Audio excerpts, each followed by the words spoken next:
Hello दोस्तों, मेरा नाम है ऋषभ कुमार और आप सभी का वेलकम है आरके एजुकेशन पॉइंट में। दोस्तों, इस वीडियो में हम आपको बताएंगे मेटल्स की डेफिनेशन और उसकी फिजिकल प्रॉपर्टीज। क्लियर? तो चलिए शुरुआत करते हैं। तो सबसे पहले बात करते हैं मेटल की डेफिनेशन। ठीक है, तो लगा लो भाई heading, definition of metals. Metals की डेफिनेशन क्या है? ठीक है, तो सबसे पहले मेरी बात ये याद रखो कि जो मेटल्स होते हैं वो एलिमेंट्स होते हैं, कंपाउंड मॉलिक्यूल्स नहीं होते। ठीक है, तो मेटल्स क्या हैं? तो metals are those elements, metals are those elements, वो एलिमेंट्स हैं जो लूज कर सकते हैं, लूज इलेक्ट्रॉन्स। वो एलिमेंट जो इलेक्ट्रॉन को लूज कर सकते हैं और and form positive charge, positive charge, और अपने ऊपर पॉजिटिव चार्ज बनाते हैं, उन एलिमेंट्स को मेटल कहते हैं। आसान भाषा में अगर मैं आपके कहूं तो भाई मेटल वो एलिमेंट्स हैं जो सिर्फ इलेक्ट्रॉन को लूज कर सकते हैं। वो एलिमेंट, चाहे वो कोई भी हो, वो एलिमेंट जो इलेक्ट्रॉन को लूज कर सकता है वो मेटल है। ठीक है, अच्छा, क्योंकि जैसे ही इलेक्ट्रॉन को लूज करेगा उस पर खुद ब खुद पॉजिटिव साइन आ जाएगा। इसी वजह से मेटल्स को एक और नाम कहा गया है, metals are also called electro positive element. इसलिए इनको एक और नाम दिया गया है, इलेक्ट्रो पॉजिटिव एलिमेंट्स। वो एलिमेंट जिनके ऊपर पॉजिटिव चार्ज होता है, फिर से सुनो मेरे भाई, काम की बात बता रहा हूं, वो एलिमेंट जिनके ऊपर पॉजिटिव चार्ज होता है वो सारे एलिमेंट्स मेटल्स कहलाए जाते हैं और इलेक्ट्रो पॉजिटिव एलिमेंट्स कहलाए जाते हैं। ठीक है, एक एग्जांपल देख ले, एग्जांपल देखो, एग्जांपल बहुत है यार। आपका एल्यूमिनियम हो गया, ये एक मेटल है। आपका Fe हो गया, बोले तो आयरन, ये आपका एक मेटल है। आपका सोडियम हो गया, बोले तो Na, ये आपका मेटल है। आपका पोटेशियम हो गया, आपका मेटल है। आपका कैल्शियम हो गया, ये आपका मेटल है, एंड सो ऑन। बहुत सारे मेटल्स हैं। अब मेटल्स की अगर आप खासियत देखें तो जैसे मैं सोडियम को ले रहा हूँ, Na, एटॉमिक नंबर के हुए हैं 11, तो इलेक्ट्रॉनिक कॉन्फ़िगरेशन करो 2 8 1। वहीं अगर मैं किसी और को ले लेता हूँ, मैं कैल्शियम को ले लेता हूँ Ca, atomic number 20, electronic configuration कीजिए 2 8 8 2। एक और ले लेते हैं एल्यूमिनियम 13, 2 8 3। तो अगर आप मेटल्स की इलेक्ट्रॉनिक कॉन्फ़िगरेशन करें और ध्यान से देखें तो इनके बाहर की शेल में आपको 1 इलेक्ट्रॉन देखने को मिलेगा, या आपको 2 इलेक्ट्रॉन देखने को मिलेंगे, या 3 इलेक्ट्रॉन देखने को मिलेंगे। 4 5 6 7 8 इलेक्ट्रॉन देखने को नहीं मिलेंगे। अरे यार, 4 5 6 इलेक्ट्रॉन हो गए तो फिर इलेक्ट्रॉन देगा थोड़ी ना। ठीक बा? हाँ, तो ये भी याद रखिएगा, जितने भी मेटल्स हैं आप अगर आप उनकी इलेक्ट्रॉनिक कॉन्फ़िगरेशन करें, उनके एलिमेंट्स की, तो आपको बाहर की शेल में 1 इलेक्ट्रॉन देखने को मिल जाएगा, 2 इलेक्ट्रॉन देखने को मिलेंगे, या 3 इलेक्ट्रॉन देखने को मिलेंगे। ठीक है, मतलब 1 इलेक्ट्रॉन लूज कर सकता है, एक साइन Na पॉजिटिव। यहाँ पर अगर आप ध्यान से देखें तो क्या बनेगा, Na पॉजिटिव। यहाँ पर अगर आप देखें तो Ca पॉजिटिव 2 + 2, 2 इलेक्ट्रॉन लूज कर सकता है, तो ये एक मेटल है।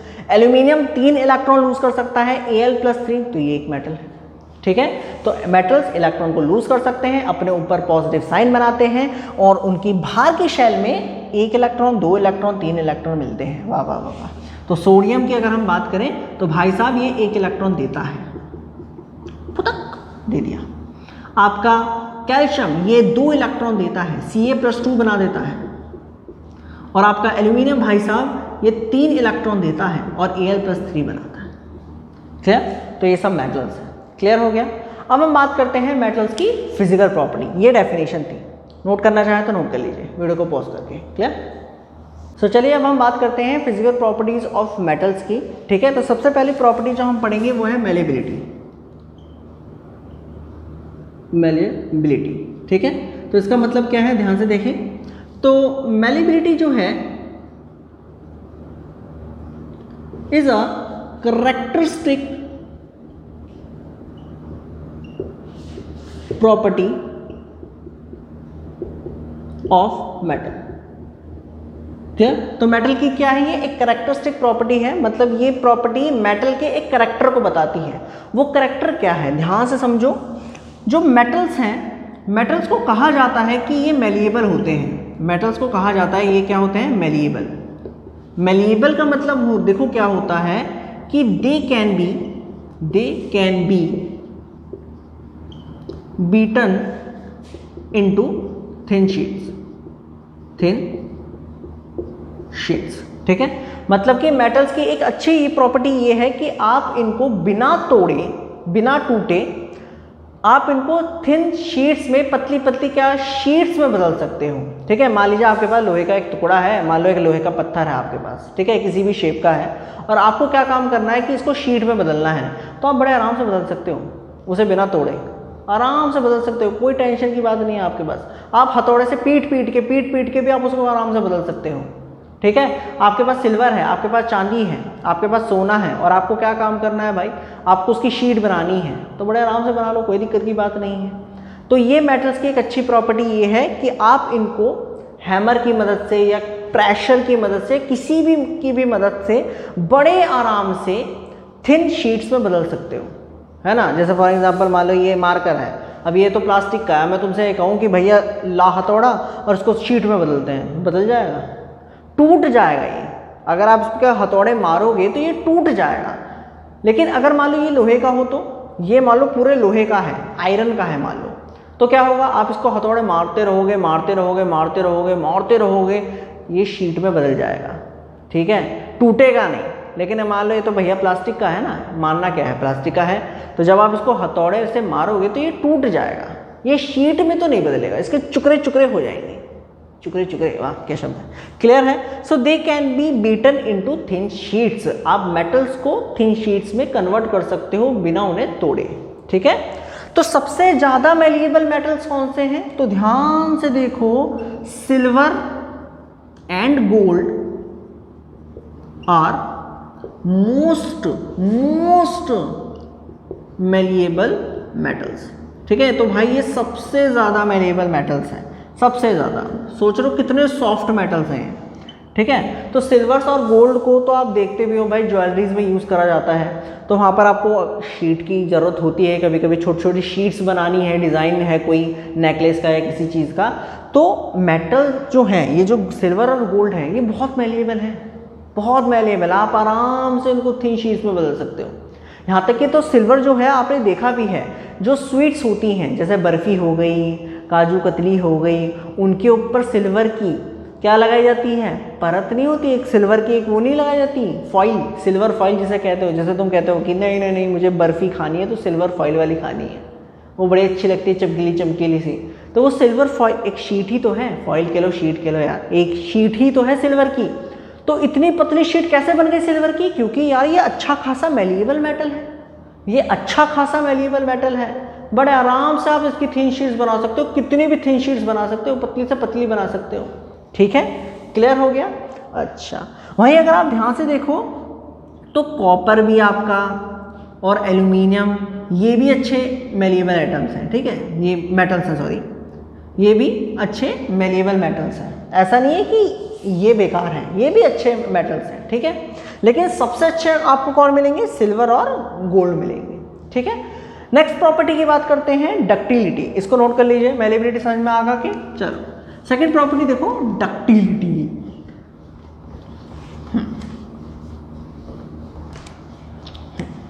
सेकंड प्रॉपर्टी है डक्टिलिटी। तो डक्टिलिटी देखिए क्या है कि ये भी भैया एक कैरेक्टरिस्टिक प्रॉपर्टी है मेटल की, मतलब ये कि जितने भी मेटल्स हैं आर डक्टाइल। ये डक्टाइल का मतलब क्या है, तो ध्यान से समझिएगा, ध्यान से समझने की कोशिश करिएगा कि दे can be drawn into thin wires.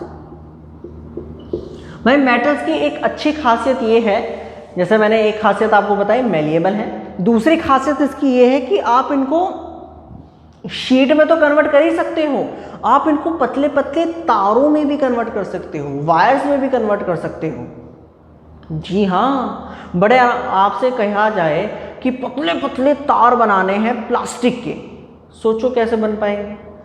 नहीं बन पाएंगे यार, नहीं बन पाएंगे मेरे भाई। लेकिन मेटल्स के बड़ा आसानी से बन जाते हैं, बड़े आराम से बन जाते हैं। तो मेटल जो हैं ये थिन वायर्स बहुत आसानी से बनते हैं और इस प्रॉपर्टी को ही डक्टिलिटी कहते हैं। डक्टिलिटी कह लीजिए, डक्टाइल कह लीजिए, ठीक है। तो सबसे ज़्यादा डक्टाइल मेटल्स कौन से हैं भाई? वो भी सिल्वर और गोल्ड, यहाँ पर बाजी मार जाते हैं। Silver and gold are most ductile metals, ठीक है। तो ये सबसे ज़्यादा डक्टाइल मेटल्स हैं। डक्टाइल का मतलब मैंने आपको बताया किस में, क्या बताया? थिन वायर्स में बदलना, ठीक है। अगर मान लो आपके पास कोई सिल्वर का मान लो 1 किलो का 2 किलो का मान लीजिए क्या है पत्थर है और आपको उसे वायर में बदलना है तो आप बड़े आराम से बदल पाओगे, कोई टेंशन की बात नहीं है, आराम से बदल जाएगा। क्लियर? सो भाई silver and gold are most ductile metals, बड़े आराम से आप इनको वायर्स में बदल सकते हो। आपको थोड़ा मतलब अजीब लगेगा, लेकिन अगर मान लीजिए आपके पास 1 ग्राम का सोना है, अगर मान लो आपके पास क्या है 1 ग्राम का सोना है। अब 1 ग्राम का सोना मान लीजिए एक छोटा सा पत्थर मान लो या बिस्किट मान लो, सोने के बिस्किट जो पिक्चरों में दिखाए जाते हैं, सोने के बिस्किट जो होते हैं, अगर आप इसको वायर में बदलोगे ना, अगर मान लो आप कहते हो कि नहीं नहीं नहीं मुझे बिस्किट नहीं चाहिए सोने का, मुझे क्या काम करना है, इसका वायर बनाना है, मैं देखना चाहता हूँ इसका कितना लंबा वायर बन सकता है। आप सोच सकते हो 2 किलोमीटर लंबा वायर बन सकता है 1 ग्राम गोल्ड से। सोचो ये कितना डक्टाइल है, इतना पतला और इतना लंबा आप वायर बना सकते हो 1 ग्राम सोने से, वो कितना 2 किलोमीटर। सोचो कितना डक्टाइल है। यही कहानी सिल्वर के साथ भी है, थोड़ा कम है इससे लेकिन सेम है, सेम टू सेम है दोनों। क्लियर है? हाँ। वहीं अगर अब भाई सोने के और चांदी के तो तार अपने घरों में लगाएंगे नहीं हम, है ना, वायर हम सोने चांदी के कहाँ यूज़ करेंगे, तो ज्वेलरीज में यूज़ करा जाता है। लेकिन अगर आप ध्यान से देखो हमारे घरों में इलेक्ट्रिक वायर्स का बहुत यूज़ करा जाता है, और इलेक्ट्रिक वायर में सोने चांदी के भैया वायर थोड़ी ना है। अरे भैया सोने चांदी के वायर होंगे तो घर खींच लेंगे लोग बाग, नहीं, कॉपर के और एल्यूमिनियम के, क्योंकि वो भी अच्छे खासे डक्टाइल हैं, इतने नहीं है लेकिन हाँ अच्छे खासे हैं, अपना काम चला जाते हैं। तो आपके जो एल्यूमिनियम है, आपका जो एल्यूमिनियम है और कॉपर है, ये भी भैया बड़े अच्छे गुड डक्टाइल हैं, डक्टाइल मेटल्स हैं, डक्टाइल मेटल्स हैं, और इनको यूज करा जाता है, use to make electric wires. Clear? Electric wires बनाने के लिए इनका यूज करा जाता है, अच्छे डक्टाइल हैं और आप आराम से इनकी वायर, थिन वायर्स आप बना सकते हो। क्लियर है? डक्टिलिटी प्रॉपर्टी क्लियर हो गई। तो 2 प्रॉपर्टी मैंने आपको बताई, मेलेबिलिटी, मेलिएबल और डक्टाइल। दोनों में बिल्कुल कंफ्यूज मत होना मेरे भाई। मेलिएबल का मतलब होता है थिन शीट में बदलना, डक्टाइल का मतलब होता है थिन वायर में बदलना। दोनों में थिन शब्द यूज हो रहा है लेकिन मीनिंग अलग है। क्लियर है? तो 2 प्रॉपर्टी हमारी हो गई। तीसरी प्रॉपर्टी की तरफ बढ़ते हैं। तीसरी प्रॉपर्टी है थर्मल कंडक्टिविटी। हटाए, चले।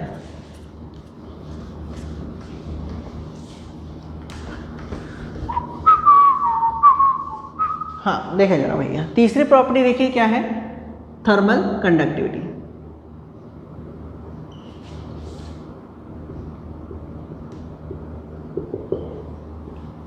जे का है, ध्यान से समझो, बहुत आसान है, टेंशन नहीं लेने का मेरे भाई। देखो ध्यान से, जो मेटल्स हैं are good conductor of heat. जो मेटल्स हैं वो अच्छे कंडक्टर होते हैं हीट का। अब ये अच्छे कंडक्टर ऑफ हीट का क्या मतलब है? ये क्या मतलब है, मतलब अच्छे कंडक्टर ऑफ हीट का क्या मतलब है? ये बात समझ में नहीं आ रही थोड़ी। इलेक्ट्रिसिटी का तो चलो समझ में आता है कि भाई लकड़ी में अगर आप वोल्टेज लगाते हो तो उसमें करंट आपको देखने को नहीं मिलती, तो वो बैड कंडक्टर है इलेक्ट्रिसिटी का। लोहे में अगर आप बैटरी को लगाते हो तो आपको करंट झटका देखने को मिलता है, तो इसलिए वो अच्छा कंडक्टर है इलेक्ट्रिसिटी का। लेकिन गुड कंडक्टर ऑफ हीट का क्या मतलब है? लकड़ी को जलाओगे वो भी जलेगी, लोहे को जलाओगे वो भी जलेगा, दोनों जलेंगे। अंतर क्या है फिर दोनों में?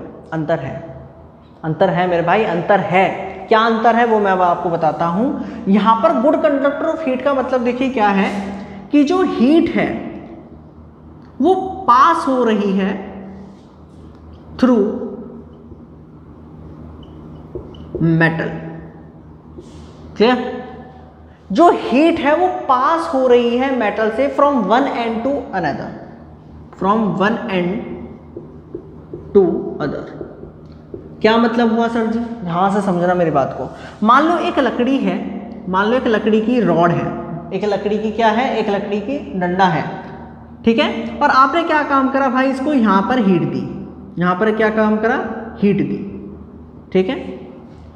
और सेम लेंथ की, लेट्स से ये एल लेंथ की है, तो सेम लेंथ की एक मेटल की रॉड है, लोहे की रॉड ले लो, कॉपर की ले लो, जो तुम्हें लेना है ले लो मेरे भाई, रॉड है सेम लेंथ की। बस इतना हमने करा है कि दोनों सेम लेंथ की हैं, मतलब सेम डायमेंशंस की हैं। ये वुड है आपकी लकड़ी, और ये लेट्स से आयरन, आयरन की रॉड, ठीक है। कोई दिक्कत यहां तक? यहां पर इस कोने में आपने हीट दी, यहां पर इस कोने में आपने हीट दी, इस कॉर्नर में। अब मुझे ये बताओ कि जैसे जैसे हीट आप देते रहोगे ये जलेगा, ये जलना शुरू होगा, ठीक है। अब ये बताओ कि जब तुम इसको यहां पर टच करोगे तो क्या ये वाला हिस्सा गर्म होगा लकड़ी का? सोच के बताओ। अगर ये यहां पर हीट जल रही है और तुमने यहां पर लकड़ी को टच करा, तो क्या यहां पर तुम्हें गर्मी महसूस होगी? यहां पर क्या हीट महसूस कर पाओगे? नहीं कर पाएंगे। ऐसे लकड़ी पकड़ रखी है, आगे आग जल रही है, तुमने ऐसे बीच से लकड़ी पकड़ ली, तो क्या लकड़ी गर्म हो जाती है बीच में? क्या वुड की जो स्टिक है वो बीच में से गर्म हो जाएगी? सोचो सोचो सोचो, नहीं होगी। यहां पर गर्म होगी क्या? नहीं होगी। धीरे धीरे धीरे धीरे लकड़ी जलती रहेगी, जलती रहेगी, जलती रहेगी। अगर मान लो लकड़ी यहां तक भी जल गई है ना, तो तुम्हें यहां पर गर्मी महसूस नहीं होगी। अबे ये तो तुम घर में भी करते हो। मान लो तुमने माचिस जलाई, तो माचिस जब जलाते हैं तो लकड़ी आगे की जलती रहती है, जलती रहती है, और तुम पीछे से पकड़ के बैठे रहते हो। जब वो पूरी जल जाती है तब तुम्हें हीट महसूस होती है, तब तुम हटा देते हो। सोचो ध्यान से, एक लकड़ी है यहां तक अगर जल गई है तो तुम्हें यहां तक हीट महसूस नहीं होगी। मतलब ये कि हीट जो है वो फ्लो नहीं कर रही एक नॉन मेटल में। वुड एक नॉन मेटल है, हीट फ्लो नहीं कर रही एक पॉइंट से दूसरे पॉइंट में, एक एंड से दूसरे एंड पे हीट फ्लो नहीं कर रही। एक एंड पे पहले जली, उसको पूरा जला दिया, फिर ऐसे आगे गई, उसको पूरा जला दिया, कुछ इस तरीके से। लेकिन अगर आप यहां पर देखें कि एक ये लोहे की रॉड है और आपने यहां पर हीट दी, तो थोड़ी देर के बाद जब आप यहां पर टच करोगे तो आपको यहां पर भी हीट महसूस होगी। थोड़ी देर के बाद जब आप यहां पर टच करोगे तो यहां पर भी आपको हीट महसूस होगी। ये आपने करा है प्रैक्टिकली, आपने करा है, लेकिन हम ध्यान नहीं देते।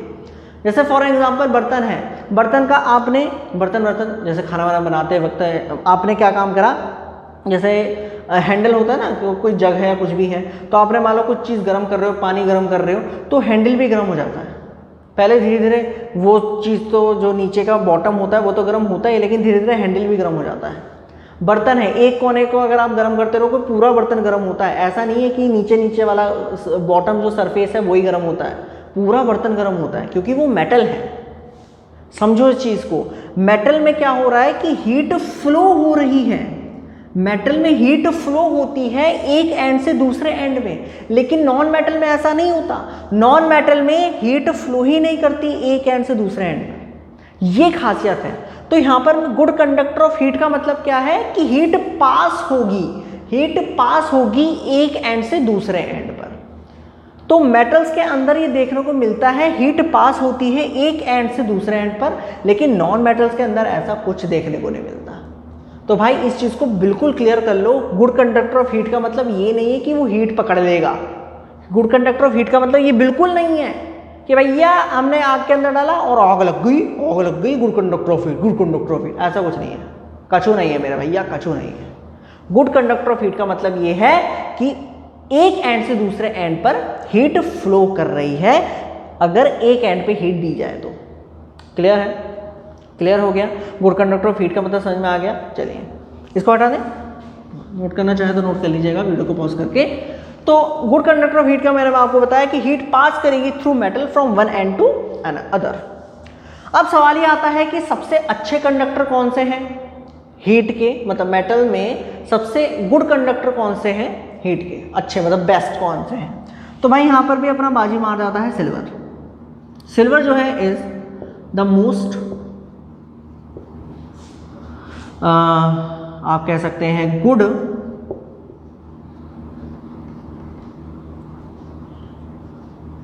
Best conductor of heat. Clear? तो सिल्वर भाई यहाँ पर सबसे ज़्यादा बेस्ट कंडक्टर है हीट का। ठीक है, गोल्ड भी है, ऐसा नहीं है गोल्ड नहीं है, गोल्ड भी है आपका, सिल्वर तो है ही, आपका आयरन भी है, कॉपर भी है, सब है। ठीक है, क्लियर है? तो जैसे कॉपर होते हैं, स्टील होते हैं, आयरन होते हैं, ये सब तो अच्छे कंडक्टर हैं हीट के, क्योंकि इनके तो बर्तन बनाए जाते हैं हमारे घरों में। क्लियर है? समझ में आ गया भाई, कंडक्टर का ही समझ में आया। अब यहाँ पर एक क्वेश्चन आता है, मेरे मन में तो आता है, आपके मन में पता नहीं आता है नहीं आता, इसको नोट कर लीजिए। एक क्वेश्चन यहाँ पर ये आता है कि how a metal conduct heat. भाई जो एक मेटल है वो किस तरीके से हीट को कंडक्ट कर रहा है, क्या अंदर ऐसा क्या हो रहा है कि हीट एक पॉइंट से दूसरे पॉइंट पे जा रही है, ऐसा क्या हो रहा है? क्लियर? तो इसको समझते हैं मेरे भाई, ध्यान से समझने की कोशिश करिएगा। मान लीजिए ये रॉड है, एक मेटल की क्या है, रॉड है। तो भाई ये आप बचपन से पढ़ते आ रहे हो, कोई भी मैटर है वो एटम का बना हुआ होता है, एटम के अंदर इलेक्ट्रॉन्स होते हैं, न्यूक्लियस होता है, प्रोटॉन, ये सब तुम पढ़ चुके हो। तो ये भी किससे बना हुआ है, एटम से बना हुआ है। तो देखो ये रही atom.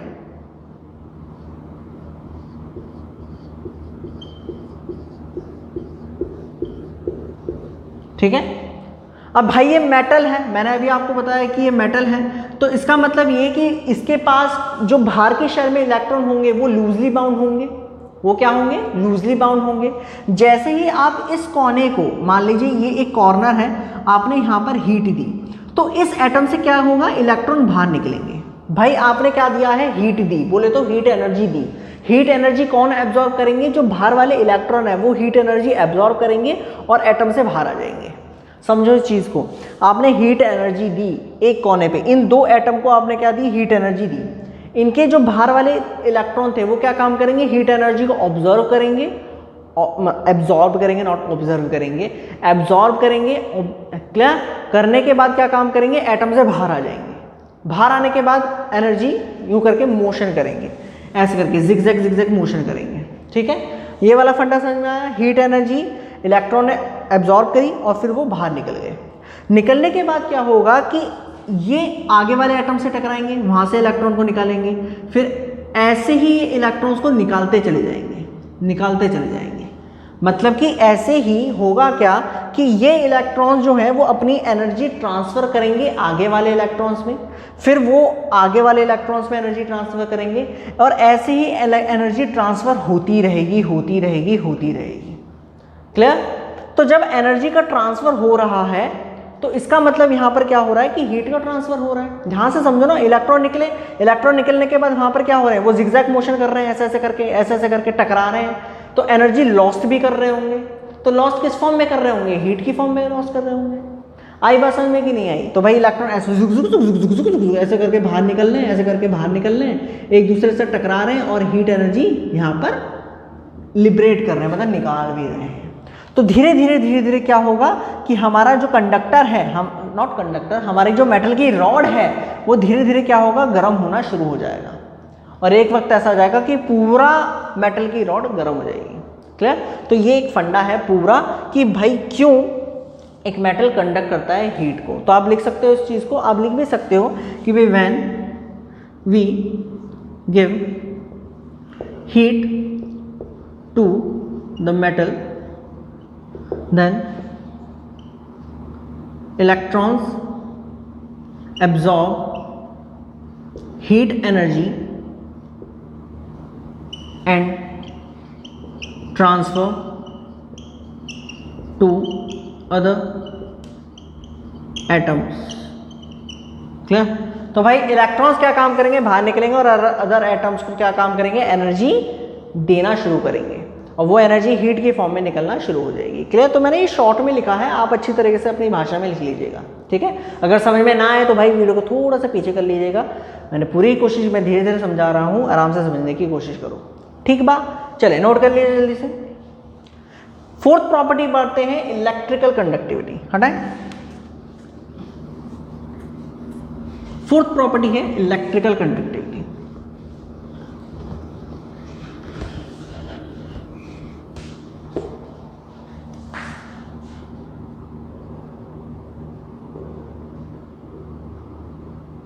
Electrical conductivity. Electrical conductivity भी वही है कि भाई जो मेटल्स हैं are good conductor of electricity, good conductor of electricity. तो यार ये तो बताने की कोई ज़रूरत नहीं है, जैसे ही मेटल्स में आप पोटेंशियल डिफरेंस लगाते हो तो भैया वहाँ पर करंट दौड़ती है, और अगर आप उस करंट दौड़े हुए मेटल को टच करते हो तो आपको झटका लगता है उई माँ करके। क्लियर?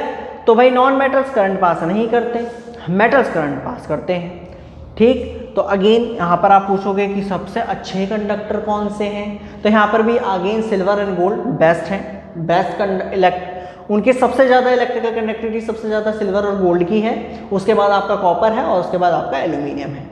यहाँ पर भी एक क्वेश्चन उठता है कि भाई हाउ मेटल्स कंडक्ट इलेक्ट्रिसिटी, किस तरीके से क्या हो, ऐसा मेटल्स के पास क्या हो रहा है कि वो इलेक्ट्रिसिटी कंडक्ट करते हैं। तो इसका भी आपको रीज़न ध्यान से समझने की कोशिश करिएगा कि मान लीजिए एक वायर है, कोई भी मेटल का वायर ले लो या कोई रॉड ले लो, ठीक है, और आपने इसको कनेक्ट कर दिया एक बैटरी से, क्या कर दिया, एक V वोल्ट से। तो भाई ये भी एटम से बना है, ये भी आप जानते हो एटम से बना है ये भी, ठीक है, और इसके बाहर क्या घूम रहे हैं, फ्री इलेक्ट्रॉन, सॉरी इलेक्ट्रॉन, बाहर की शेल में क्या घूम रहे हैं, इलेक्ट्रॉन घूम रहे हैं। जैसे ही आप पोटेंशियल लगाते हो, जैसे ही आप बैटरी को लगाते हो, बैटरी क्या है, इलेक्ट्रिक एनर्जी स्टोर करके रखती है।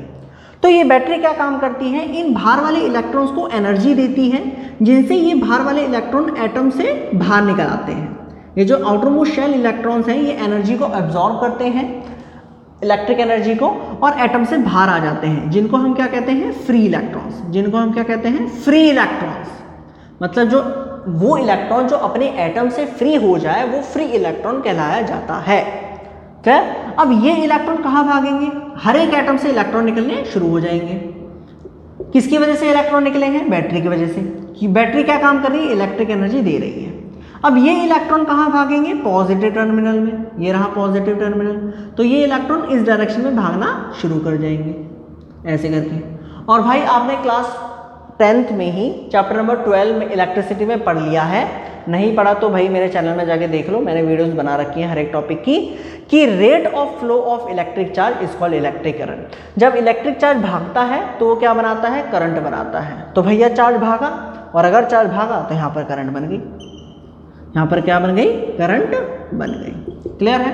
तो एक मेटल क्यों कंडक्ट करता है इलेक्ट्रिसिटी, इसका आंसर क्या होगा, because of free electron, because metals have free electron. भाई उसके पास फ्री इलेक्ट्रॉन्स हैं, ये मूव करते हैं पॉजिटिव टर्मिनल की तरफ, पॉजिटिव टर्मिनल ऑफ बैटरी, और जैसे ही चार्ज मूव करना शुरू होता है तो भैया आप समझते हो rate of flow of charge is called electric current. Clear है, समझ में आ गया, फोर्थ प्रॉपर्टी क्लियर हुई।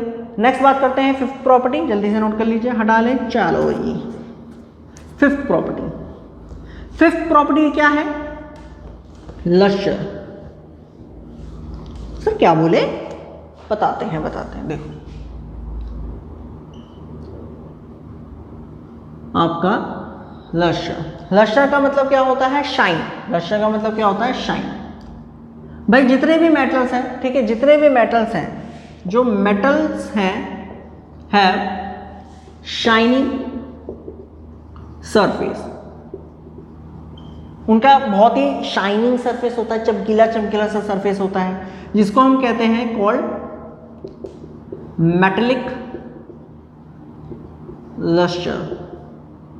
ठीक है, और इसको आप पॉलिश भी कर सकते हो। भाई ये तो कॉमन चीज़ है यार, लोहे को आपने टच करा है, बड़ा चिकना है, लोहे को आपने देखा बड़ा चिकना होता है, कॉपर को आपने देखा बड़ा चिकना होता है, सोडियम पोटेशियम आपने आई थिंक नहीं देखे होंगे, लेकिन जितने भी मेटल्स हैं, सोना हो गया, चांदी हो गया, बड़े चिकने चिकने होते हैं। ठीक, तो भाई इनकी मेटल्स की एक ये भी प्रॉपर्टी है कि ये बड़े चिकने होते हैं, बोले तो पॉलिश सरफेस के होते हैं, बड़े साफ होते हैं। ठीक है, सिक्स्थ की अगर हम बात करें, सिक्स्थ प्रॉपर्टी सोनोरस। कौन सा रस, सोनोरस। सोनोरस क्या है, अगेन ये भी एक प्रॉपर्टी है, एक कैरेक्टरिस्टिक्स प्रॉपर्टी है मेटल की। जब आप मेटल्स को किसी ऑब्जेक्ट से हिट करते हो तो वहाँ पर आपको एक साउंड मिलती है, ये भी एक प्रॉपर्टी है। ठीक है, मतलब आपने क्या, सोनोरस का मतलब क्या है भाई, बेसिकली क्या है कि जब आप मेटल को हिट करते हो बाय एन ऑब्जेक्ट, एक ऑब्जेक्ट से, तो वहां पर क्या प्रोड्यूस होती है, साउंड प्रोड्यूस होती है। इसका मतलब ये है कि अगर आप मेटल को किसी से भी पीटते हो तो वहां पर साउंड बनती है। क्लियर? उस साउंड की प्रॉपर्टी को सोनोरस कहते हैं। क्लियर है? दोनों प्रॉपर्टी समझ में आ गई? अच्छा, नेक्स्ट प्रॉपर्टी देखते हैं जरा। नेक्स्ट प्रॉपर्टी है स्टेट। नेक्स्ट प्रॉपर्टी क्या है? स्टेट। प्रॉपर्टी नंबर 7, स्टेट, राज्य। अब एसएसटी नहीं, इधर देखो, स्टेट मतलब जानते हो, solid state, liquid state, gaseous state. तो जो मेटल्स हैं, metals are solid at room temperature. Room temperature मतलब जितने भी सॉलिड्स हैं, ज्यादातर रूम टेम्परेचर पर वो सॉलिड है, एक्सेप्ट, यहां पर एक्सेप्ट आ गया है, एक्सेप्ट मरकरी। मरकरी जो है वो लिक्विड स्टेट में होता है, लिक्विड स्टेट में होता है eight room temperature. Room temperature में अगर आप उस लिक्विड को देखोगे, मरकरी को देखोगे, तो वो लिक्विड स्टेट में होता है। ठीक है? लेकिन ज्यादातर सॉलिड्स आपको मेटल्स आपको सॉलिड स्टेट में मिलेंगे एट रूम टेम्परेचर। आपका कॉपर हो गया, आपका जिंक हो गया, आपका सोना हो गया, आपका चांदी हो गया, ये सब सॉलिड स्टेट में है। ठीक है? रूम टेम्परेचर में। क्लियर है? ये याद रखिएगा, except, exception case are always there, mercury liquid state में होता है रूम टेम्परेचर में। क्लियर? चलिए, 8th प्रॉपर्टी देखिए क्या है, melting point and boiling point.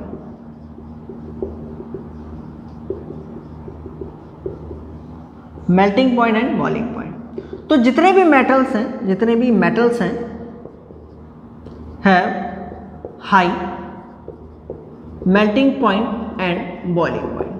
भाई जितने भी मेटल्स हैं, आपको अगर उन्हें पिघलाना है तो अच्छा खासा टेम्परेचर बनाना पड़ेगा, अगर उन्हें उबालना है तो भी अच्छा खासा टेम्परेचर बनाना पड़ेगा।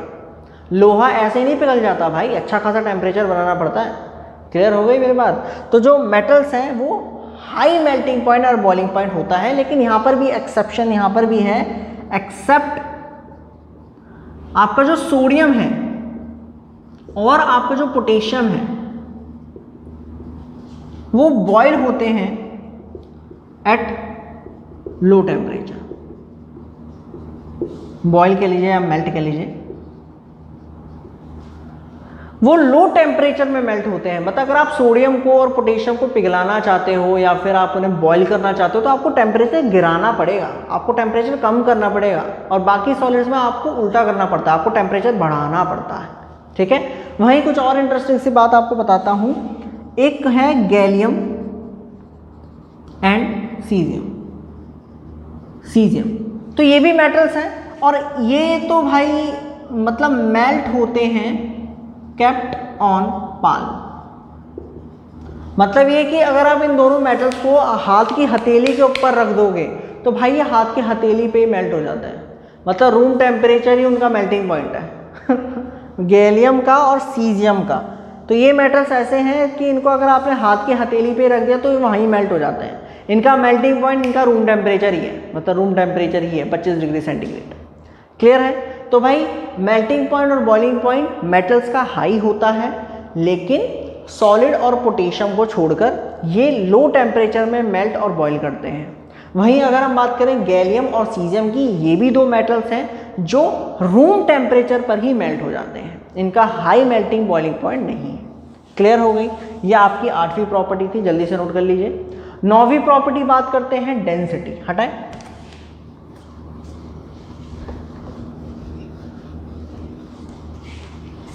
Property number 9, density. डेंसिटी तो तुम जानते ही होंगे, मास अपॉन वॉल्यूम। तो अगेन भाई यहां पर भी जो मेटल्स हैं है हाई डेंसिटी, उनकी जो डेंसिटी है वो बहुत हाई होती है, बहुत हाई डेंसिटी होती है। ठीक है? काफ़ी भारी होते हैं मेटल्स को ना। एक और चीज़, डेंसिटी का मतलब पता है क्या है? डेंसिटी का मतलब है हैवीनेस, भारी। तो मेटल्स को ना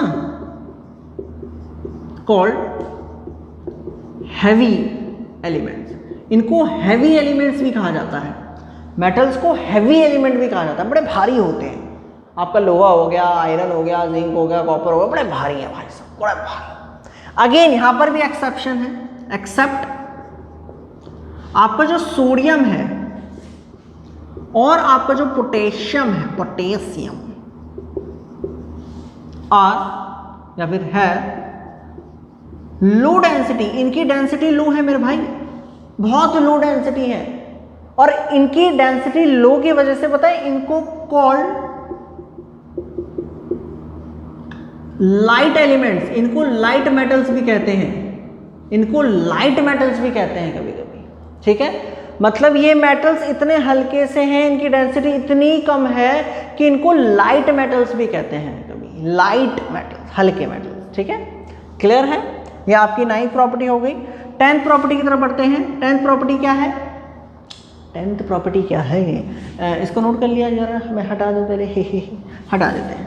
तो 10th प्रॉपर्टी है हार्डनेस, 10th प्रॉपर्टी है हार्डनेस, ठीक है। नोट कर लेते, करते रहना मेरे भाई। हार्डनेस, मोस्टली जो मेटल्स हैं आर हार्ड, वो हार्ड होते हैं। अब ये हार्ड का मतलब क्या है? हार्ड का मतलब ये है कि they can not cut with knife. मतलब आप ऐसा नहीं है कि मतलब गाजर मूली नहीं है कि आपने चाकू लिया और भैया लोहा काट दिया। ऐसा नहीं सुना होगा आपने कि भैया 1 किलो लोहा काटना है, जरा ले भाई ले, चाकू लिया और भैया लोहा काट दिया 1 किलो। ऐसे नहीं होता। मेटल्स हार्ड है। हार्ड का मतलब क्या है कि आप उनको आसानी से नहीं काट सकते, आप अलग नहीं कर सकते, बहुत आराम से उनको नहीं काट सकते। भाई आपको कोई अच्छा खासा इंस्ट्रूमेंट चाहिए, एक मजबूत, एक खतरनाक, आपको हीट चाहिए, कुछ ना कुछ अलग चाहिए, आप चाकू से नहीं काट सकते। हार्डनेस यहाँ पर क्या शो कर रही है? हार्डनेस ये शो कर रही है कि आप मेटल्स को आराम से नहीं काट सकते, आपको मेहनत करनी पड़ेगी उनको काटने के लिए, ठीक है। तो they can not cut with knife. वो सब्सटेंस जो चाकू से बड़े आसान से कट जाते हैं वो हार्ड नहीं होते, वो सब्सटेंस जो बहुत ही मुश्किल से कटते हैं वो हार्ड होते हैं, ठीक है। अच्छा, लेकिन भाई यहाँ पर भी एक्सेप्ट सर जी आपने तो मार दिए। तो भाई यहाँ पर भी अपना सोडियम और पोटेशियम बाजी मार जाते हैं। ये जो है ये बड़े सॉफ्ट हैं, और सॉफ्ट मेटल्स बहुत सॉफ्ट है यार, बहुत सॉफ्ट है। चाकू से काटो, अरे बहुत गाजर मूली की तरह काटो। 1 किलो सोडियम देना, ले भाई ले, कटा है। 1 किलो पोटेशियम देना, ले भाई ले, कटा है। आराम से कटते हैं, सॉफ्ट है, बहुत सॉफ्ट है, ठीक है। 11th प्रॉपर्टी देखो क्या है। 11th प्रॉपर्टी है आपकी स्ट्रांगनेस।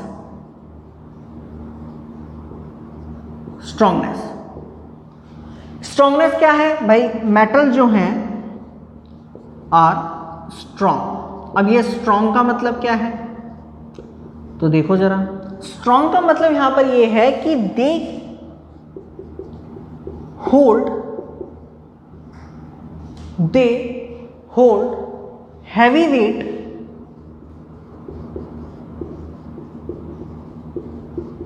Without breaking. मतलब बिना टूटे ये हैवी से हैवी वेट भी उठा लेते हैं। वो सब्सटेंस जो ज़्यादा से ज़्यादा वेट उठा लेते हैं बिना टूटे वो स्ट्रॉन्ग कहलाए जाते हैं। वो जो कम वेट उठा पाते हैं और जल्दी से टूट जाते हैं वो स्ट्रॉन्ग नहीं होते, ठीक है।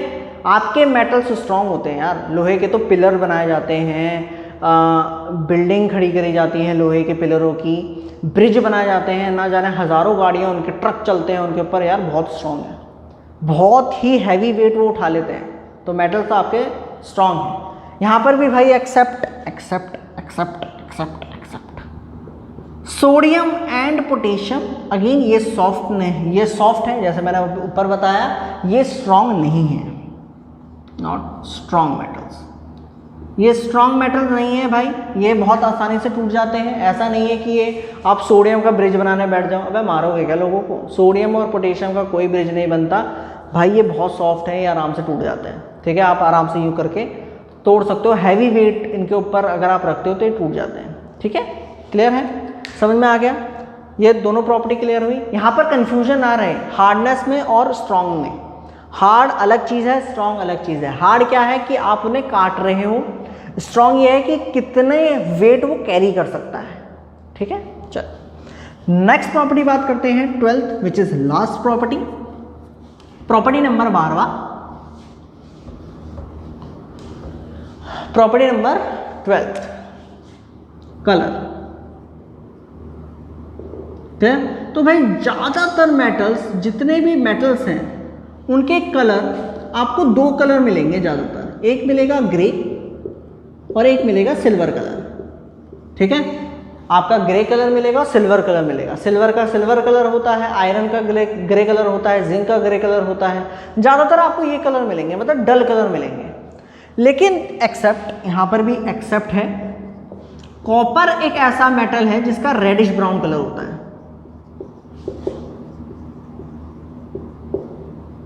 बिल्कुल अलग कलर। और एक गोल्ड होता है अपना जिसका येलो कलर होता है। ठीक है, येलो मतलब गोल्ड कलर। ठीक है, तो ये दो मेटल ऐसे हैं जिनका क्या है, बिल्कुल अलग कलर है। लेकिन ज़्यादातर मेटल्स अगर आप देखें तो वो ग्रे कलर के और सिल्वर कलर के आपको मिलते हैं। क्लियर। सो ये मैंने आपको बताया मेटल्स की डेफिनेशन और उसकी फिजिकल प्रॉपर्टीज़। आई होप आपको ये फंडा समझ में आया हो, ये वीडियो समझ में आई हो।